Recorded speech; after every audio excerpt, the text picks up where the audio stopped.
Welcome into another edition of the Belhaven Blazers Football Coaches Show. I'm Kenneth Nash. Joining me as always, head coach Blaine McCorkle. Coach, thanks for taking the time. You bet. Blazers are keeping to their winning ways this week, a 42-6 win, homecoming win over Southern Virginia this past weekend. We'll talk about that. As always, got plenty of highlights to cover. We'll also talk about this game coming up because you're back at home this weekend taking on LaGrange. We'll preview that a little bit. But as always, we start with the past weekend. And before we even get into the game, I want to talk about the day and the atmosphere. It was incredible. Homecoming here is always special, but when you're winning, people want to be a part of that. And there was a ton of people here. The atmosphere, the energy was crazy. We recognized tons and tons of alumni. From your perspective as the football coach and having so many football alums on campus, can you just kind of talk about the day and leading up to it? I know there's a lot going on. Hall of Fame, 25th anniversary. It was a lot of fun. A little bit chaotic, but a lot of fun. Yeah, well, from a football perspective, it was a great day because we want to go out there and win the game, and we did. But Saturday was a great day for Belhaven University across the board. Everybody won on our campus Saturday. I think Friday night we recognized some alum winners overall, and then Saturday we inducted, I think, 8 different people or teams into the Hall of Fame. We introduced our all-25-year team. There were a ton of alums back. It was a packed house. It was beautiful weather. Couldn't have asked for anything better. And I think a lot of people left happy and feeling good about their alma mater, and our players left feeling good, and it's just a great day at Belhaven. Absolutely, and to add to that good feeling was the 42-6 win. Winning seems to really just brighten the whole rest of the day, doesn't it? It was a big-time win. I want to talk about the game because you ran the ball once again pretty much at will, almost 400 yards rushing. It was really an incredible sight. Can you just kind of talk about the game and what you saw? Offensively, it was a really good showing, and the defense up until the very end of the game was shutting out Southern Virginia on Saturday. Yeah, we really picked up where we left off a week ago at Greensboro, and that was one of the things we challenged the kids to do. Is we built some momentum the last couple of weeks. Defense has been playing really good against Greensboro. The offense was explosive, started fast. So the challenge was to build on the momentum. We talk a lot in our program about constant, continual improvement. We actually made the reference last night, used Connor Fordham as an example. When we get to the last game of the season, when he's a fifth-year senior, he needs to be the best football player on that day that he's ever been, because you always want to keep growing and getting better. So this was just another step in that process, and I think our guys answered the bell. They showed up excited, and they had a good week of preparation, and it showed. And we got out to a quick lead, and defense held them to 0 there for a long, long time, and they did what we asked them to do. Yeah, they did. Offensively, Colby Blunt, who continues to put together probably one of the more impressive rushing campaigns in Belhaven history. He's on track for a number of single-season records, is already starting to put himself in career conversations, and he's still got some football left ahead of him. He had a great day, over 170 yards rushing, 3 rushing touchdowns. That's now 7 rushing touchdowns in the past 2 weeks for Colby Blunt. Can you talk about what he's done to continuously improve? Because you had high expectations for him coming into the season, and he was good. He has a touchdown in every single game. The past 2 weeks, he's been on another level. Yeah, well, I think when you talk about Colby and what he's doing right now, we have to go all the way back to last November. When Brad graduated, we met with all the players. One of the challenges was Colby was, hey, now you're kind of the guy. And we challenged him to really get his body right, get big in the offseason. We've talked about it on here before. He gained about 20 pounds since last year. So he's bigger, he's stronger, he's more durable. He's got a better understanding of the offense as he grows and matures. These last couple weeks, you're starting to see that really pay off. And that's a credit to what he's done in the offseason, that he's been durable and getting stronger as he goes. So I think he's really, if we watch the film from our standpoint, there's still a lot out there for Colby. There's still a lot of things he can do to get better and grow, and that's amazing to say. But he's done a great job. I'm really proud of him. Yeah, when you talk about running backs, you kind of generally, especially at maybe the NFL level, you hear you've got your early down backs and you've got your short yardage guys. He's an every down back, and really your running back room is full of every down backs. But having a guy who you can hand the ball to, 15, 20 times a game if you want. It was only 14 this week, but 15, 20 times a game, no matter the situation, he's going to get positive yardage. Does that just kind of ease things in the offensive scheme, and play calling just make it a whole lot easier? Well, it does, and what you mentioned makes it easier too, because as we build our game plan, as dynamic and special of a player as Colby is, we've got 3, maybe 4 guys in our room that we feel like could start a game and we could win with. So that's awesome. So his numbers are lower. You go back to the Greensboro game, he played 2 quarters in 1 play. This year he played 2 quarters in 1 drive and he was done. So it's been 3 weeks since he's played a full 4 quarters of football, and he's still putting up the numbers he has. So that kind of speaks to the level of dominant performance that he's putting out. Yeah, and then to finish up the offensive side, you only threw the ball 13 times. You ran it over 50. I'm interested because obviously you've got talented quarterbacks. You've got 4 on your roster that are really, really stout. Tim Johnson obviously has been really good this year, but he seems to really buy into, hey, let's stick with what's working. Obviously, he ran the ball a lot himself, but quarterbacks like to drop back. They like to throw the ball. But does it help having a leader like Tim on the offense who's like, hey, I know I love to throw the ball, but we're running the ball at ease. Let's just keep doing what works. It does, and Tim rushed for 88 yards himself this week, so it's not like he can't run the ball too. And those guys, they want to throw it down the field, and our receivers want to get open and do things. But the last couple of weeks, we had 45 points at the half at Greensboro. We had 35 points at the half this week. Most of our passes do come in the first half. That we'll see again. We took some pretty good shots and threw the ball downfield early in the game against Southern Virginia, just like we did at Greensboro. But when you have that kind of a lead and the game's in hand, I don't need to pad my passing stats to make myself feel better. Yeah. I'm not going to do that. We've had too much history here at Belhaven on being the other side of that sideline. Yeah. I would rather get guys in the game and develop and grow our program than try to get a few more votes in the top 25 poll. You see a lot of people in Division III football. You guys are out there scoring 60, 70, 80 points on people, throwing the ball late in the game. But for what? Are you growing your program for the future, or are you just padding your stats for the immediate? I'm not going to be that football coach. This is not going to be that kind of program. So if I don't have to throw it down the field and I can get my 3rd and 4th tackle and tailback in the game and get my 3rd and 4th quarterback in the game, that's what I'm going to do because I'm looking long term. Yeah, that makes a lot of sense. Let's switch to defense real quick. The defense has been a little bit overshadowed by some of the gaudy offensive numbers that y'all have been able to put up early. But there's no bones about it. 3 weeks now, they've given up a combined 13 points. Shutout against North Carolina Wesleyan, 7 against Greensboro last week, 6 against Southern Virginia this past weekend. The defense has found a new level as well. And so when they're able to elevate their game and the offense is elevating their game, it makes you a really hard football team to play. It does. We've talked a lot about complementary football on this show a lot and within our program, and that's it. Offense scores a lot of points, defense holds them to few. That's complementary football. That's the name of the game, right? Football is not really that hard, but our defense is playing exceptionally well right now. They do a really good job. The last few weeks, Coach Connors mentioned, he's exactly right. Their level of preparation has kind of gotten to a new level. I think our leadership on defense, Connor Fordham and Corey Tolliver, are doing a great job leading that group. Faison's played a lot of football, so you're so confident with him over there. It's neat to watch those guys grow, and that was one of the question marks going in, specifically with the defensive line. I don't think there's any question with our defensive line right now. We've got some answers there. So it's been fun to watch that group grow and be just as dominant on the defensive side as our offensive side has been. It's really been incredible because the defense, one, they're not having to spend too much time on the field, and then when they get on the field, it's quick 3 and outs or their first force and turnovers. It's been really fun to watch. You know what else is fun to watch? A lot of highlights, and we have a lot of highlights here today. It was an impressive win for y'all on both sides. We'll start on defense, though. This kind of set the tone. Luke Fondren, who's been around your program for a long time, just following the play, keeping his legs moving, comes up with a big sack. Yeah. First drive here, defense goes out and plays really well right off the bat. 3rd down, Luke gets the big hit here in the backfield to force some pretty good field position for the offense coming up. Excited to see Luke make a play. He's one of those 5th-year seniors who's been around here for a long time, graduated, thinking now he maybe want to be a coach, you know, which is pretty exciting when guys in your program decide that that's a route they want to take. Just tells you they've had a good experience and they want to continue it. So really excited for Luke and what he's doing, and he is going out the way you would like to see him go out. Yeah, Luke Fondren's one that's been around your program for a while. Jacoby James Grace is one of the newer faces, one of the underclassmen. He comes up with a big grab. This is a talented receivers room. Really anybody. You have probably at least 5, 6, 7 guys who can play a lot of snaps, and James Grace is one of those, makes a nice grab. Yeah, first play of the game here. We want to go hard play action and try to push the ball down the field, and good to see Jacoby make a play here. Great patience by Tim. He's got really good protection, just coming off of his initial read and finding him over here across the field to set up the second play of the game. You know, we talked a minute ago about our ability to throw the ball and our need to throw the ball are two different things. You know, balanced isn't doing both, it's having the ability to do both, and this shows that we do have the ability to do both. Second play of the game here, good homecoming play. You got to have a trick play on homecoming, right? So we put this one in. We told the guys our first down across the 50, we'd give it a shot, and it worked out well.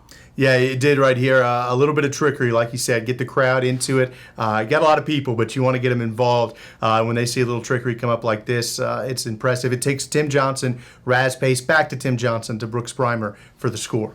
That's right, yeah. everybody likes these plays, as I mentioned on homecoming. They're fun. We don't do a lot of them, but a lot of different people touching the ball. A lot of work to put this one in here. But came wide open. Brooks is there in the back of the end zone, and that's one of those things. He's so wide open, you think he's going to fair catch it. Looks like a punt coming at him. And the great part about this one is if you see the end zone of that, the game had just started, so a lot of our alums that we recognize were still back there in the end zone, and you see them all just swarm Brooks there in the end zone. I was a little worried they were going to get us a 15-yard penalty. If they had it would have been okay, I'd have let them. But those guys were having a blast just celebrating along with our team and being a part of the day. Yeah, he had two receivers he could have thrown to there, Tim Johnson. It was really well executed. We talked about he likes to throw the ball, but he can run the ball too. He's a great athlete. 35-yard run by Tim Johnson here, and he continues to fight for the yardage. He's not getting out of bounds.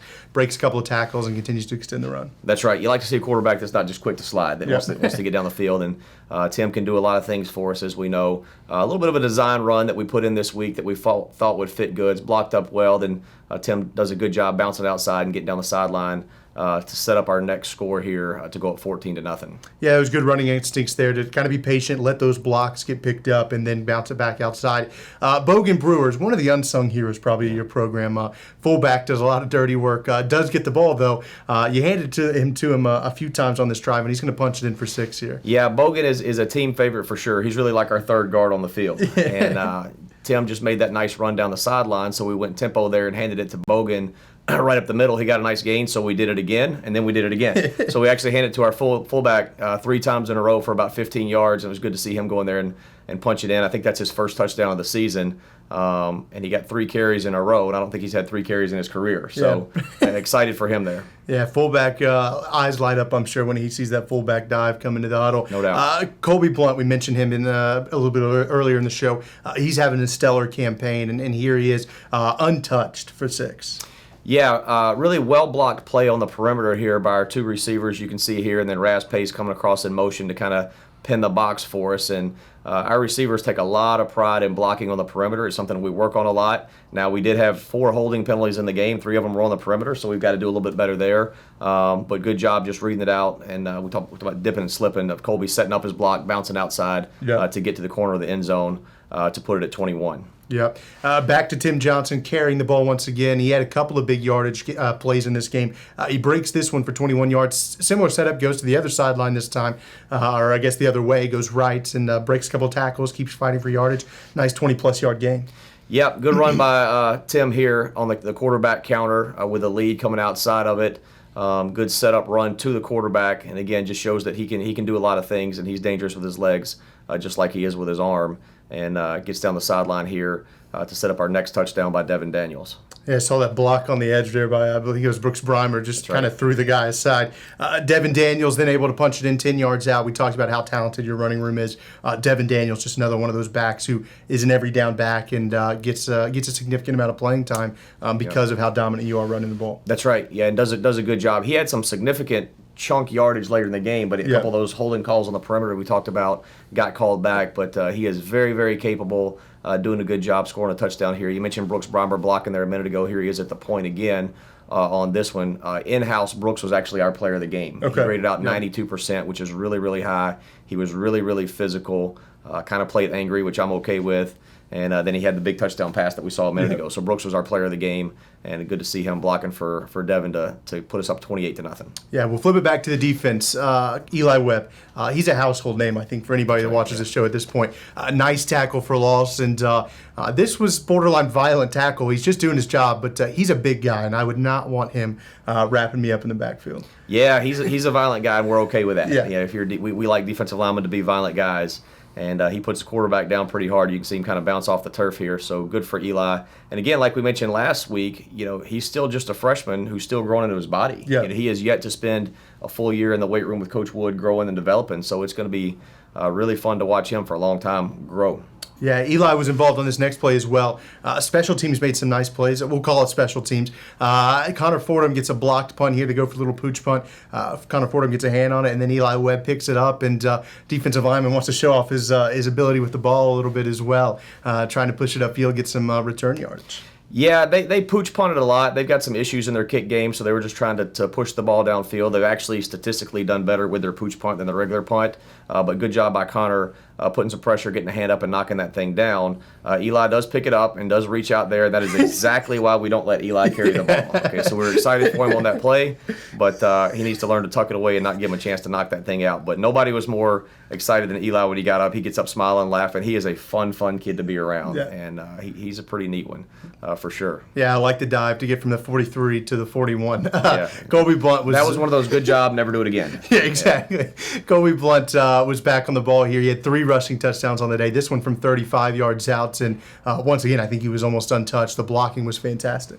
Yeah, the little pin and pull on the toss sweep here. Again, you see Brooks Breimer at the point just being really, really physical. And this is blocked up just like you draw it on the board. He's one-on-one with a safety, makes him miss, and he takes it all the way to the end zone in front of his family sitting up there in the corner watching him, which was pretty cool. I think that's them sitting right above the play clock. Another big run for Colby, just doing what Colby does behind some really good blocking. Yeah, absolutely. That's kind of the setup you want is take care of the initial guys, the offensive line, tight end, fullback, and then when you get him one-on-one with the DB, it's his job to make him miss. Did really nice there. Connor Fordham had a heck of a game as well. We talked about his blocked punt. Here's a tackle for loss from the Belhaven linebacker, who's kind of one of the coaches on the field, if you will, for your Belhaven defense. Yeah, I'm glad you said that. I'm slowly trying to talk Connor into becoming a coach. He's not buying it yet. I think he still thinks he wants to go on the mission field, which that's great too. But there's a lot of ministry in coaching. I'm trying to convince him. But he's a smart, heady football player. He loves the game.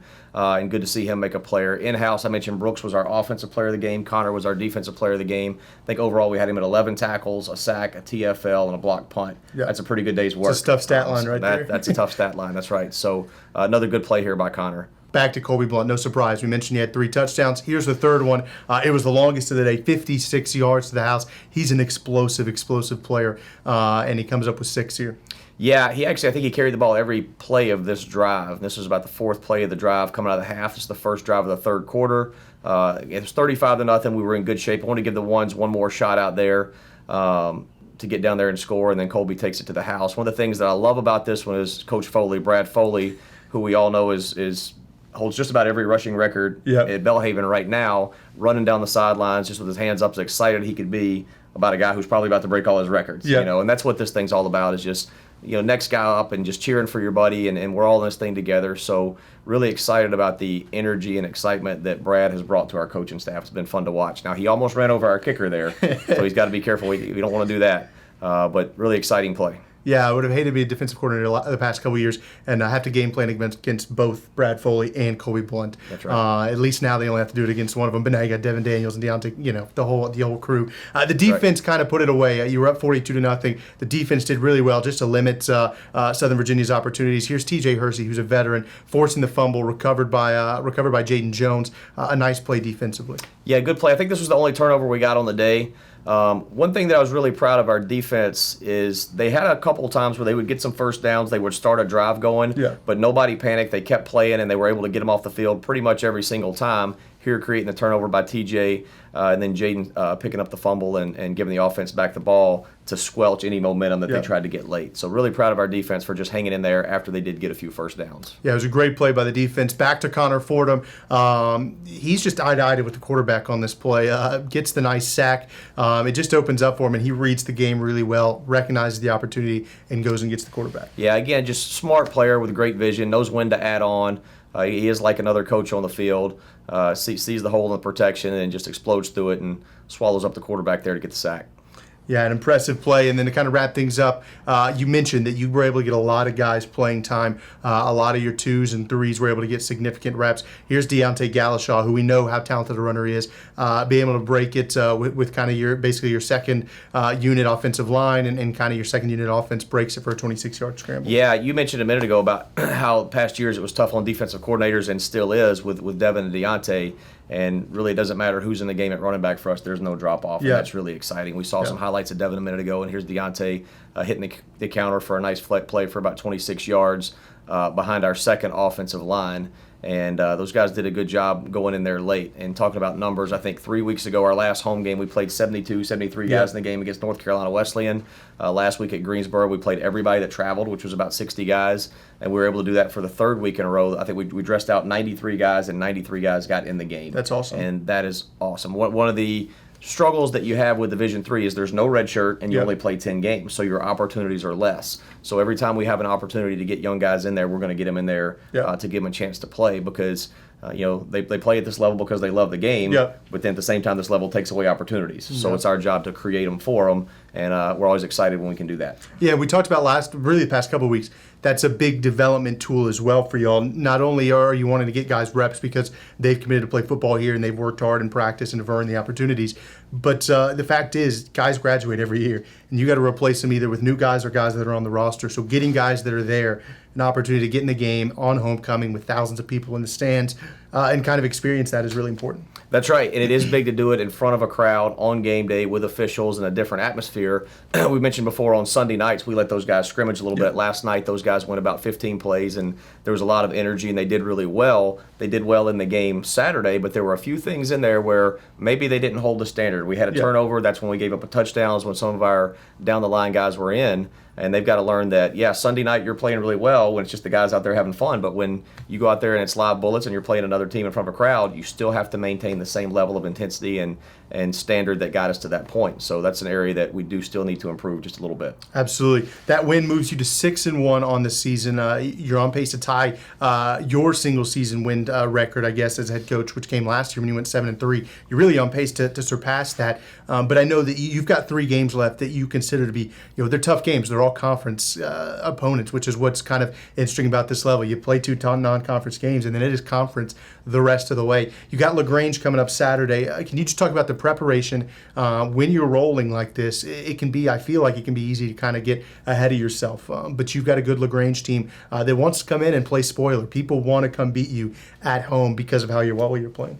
Well, we've mentioned on here before, one thing we're learning in our first year in the USA South is we're getting everybody's best shot. There's no question. We will get LaGrange's best shot when they come in here this Saturday. They're an athletic, fast, physical football team, and they've got a lot of weapons, and they can be dangerous. But for us, it's just business as usual. Once we finish our meetings last night, being Sunday night, and put to bed the Southern Virginia game, it's all LaGrange. When the guys come in the building yesterday, even before we start the film from Southern Virginia, LaGrange is all over the building. That's all that matters, is getting ready for one more game, 1 week, and then anything after that, we'll worry about that when it comes. So we've got a mature football team, and they're good at staying focused and staying on task at hand. So we'll have a good week of work here this week and be ready to go on Saturday. Now, I'm interested to hear because you've kind of closing your season with a lot of home games. 3 out of your last 4 at home. You've spent a lot of the season on the road. Does that kind of refresh the guys, knowing that they're able to wake up in their own bed every game on game day? They're able to kind of work out in their weight room, get ready in their locker room, have their home fans. Does that refresh them as they're able to kind of close the season more at home than having to travel? I would say yes and no. I think where it helps you is when you come off of a home game, you're more rested because post-game, you eat good, you sleep in your own bed, and that's where you catch up on your good rest. So early in the week, Sunday, Monday, Tuesday, you're rested. You're not recovering from an 8, 10, 12-hour bus trip. Yeah. On the other side of that, if you can go into an away game rested and doing well, I think a lot of times, especially at this level, because you don't take your team to a hotel on Friday night for a home game, the visiting team does sometimes have an advantage because you're in a hotel, you're together, you're having meetings by yourself, which we do the same thing here on a Friday night, but you stay in a hotel, you know where everybody is, you eat good, there's no outside distractions, nobody's getting in a car and driving back to their dorm or apartment. So I do think sometimes, specifically at this level, the away team does have an advantage in Friday night, Saturday morning preparation because of the hotel stay and the food and things like that. We try to do a really good job here for home games on Friday night mimicking that. We bring in a caterer to Wilson Hall to feed our guys. We have our meetings here. We'll keep them till 9:30 at night to try to mimic that hotel atmosphere. But when you're done, they do have to go back to their rooms, and so that's where you lose a little bit. Yeah, it's an interesting separation that I don't know that maybe everybody notices. Is trying to kind of keep the guys kind of in a quality control situation where they're focused on the game from when they get out of class Friday until when they kick off on Saturday. You are obviously at home though, and I will say the atmosphere here in the Belhaven Bowl Stadium has been probably as good as I've seen it in my 4 years here. Can you just talk about the fan environment and having the stands full, and there's a lot of stuff going on game day, and it really has been an elevation of the atmosphere here in Jackson. Yeah, it's a great game day atmosphere. Anybody who was there this Saturday saw small college football at its finest in terms of that. There wasn't a seat in the house on our side. There was tents everywhere. There's tailgaters. Yeah. You smell the smoke in the air, and Yeah. it was loud, and there was a lot going on and a lot to enjoy. And I would challenge anybody in this area, if you haven't been to a game at Belhaven, you're missing out, because it is an event. It's free. Everybody can come and find a seat, find a place to tailgate, and enjoy some really high-level college football in a good family-friendly environment. It'll make you want to come back, I promise you. Yeah, absolutely. It's a lot of fun. I'm up in the box during games, but it's so compact and it's so full that even in the box you're right in on the atmosphere. Right. I mean, you're not that far away from the players, so it's a lot of fun for me. And I know it's been really fun to see for the players to be able to look up and see a packed house and not be able to see any empty chairs and see basically the entire stadium kind of enveloped in fans, which has been really cool. Saturday, LaGrange in here in the Bowl Stadium in Jackson, 12 p.m. kickoff. If you're coming out to College Game Day up at JSU and need something to do to fill some time, make sure to come out to Belhaven as they take on LaGrange USA South play, trying to keep this thing rolling. You've been hot, trying to stay hot. Coach, thanks for taking the time. You bet. Thanks a lot.